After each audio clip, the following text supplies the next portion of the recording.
Have you ever put on an outfit and suddenly felt more confident?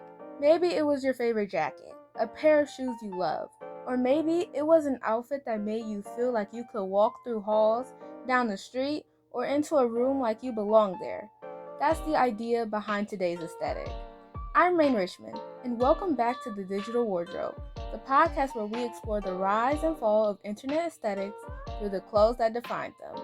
Whether you're a teen, a young adult, a fashion lover, or just fascinated by internet culture, this podcast is for you.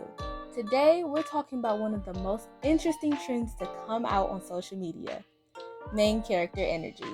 Unlike Visco Girl, Clean Girl, or other aesthetics, main character energy wasn't really about following one specific look.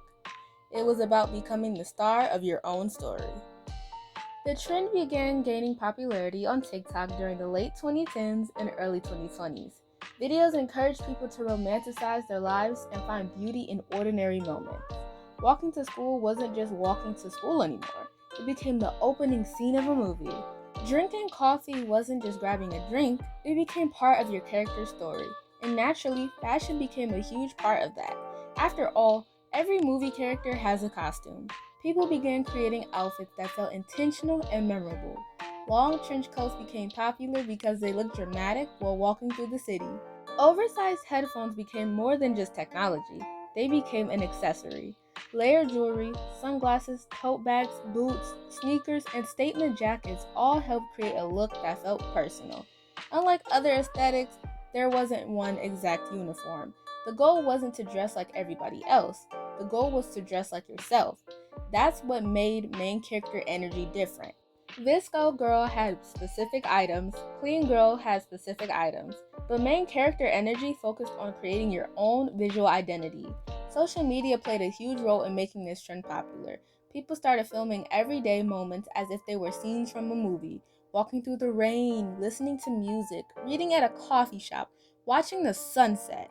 Fashion became part of the storytelling. Your outfit helped tell the audience who you were.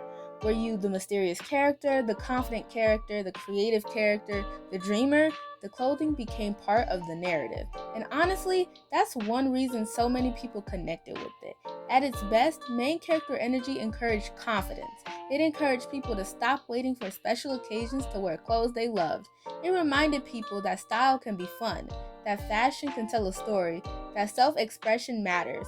For many people, the trend wasn't about attention. It was about appreciating their own lives more, finding joy in ordinary moments, seeing themselves as important. And that's a message a lot of people needed. But like every internet trend, main character energy also faced criticism. Some people argued that it encouraged performative behavior.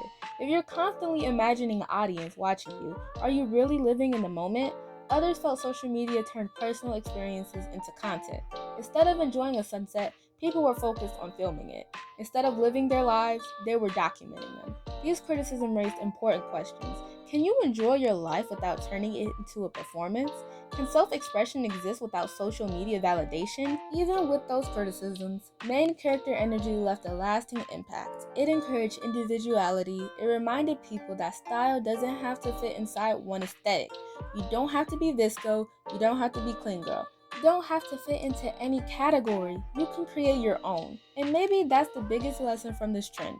Fashion is personal. Clothing isn't just fabric. It's confidence, it's creativity, it's storytelling, it's identity.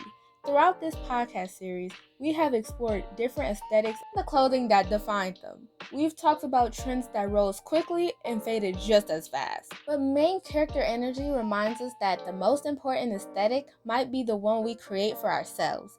Because trends do come and go.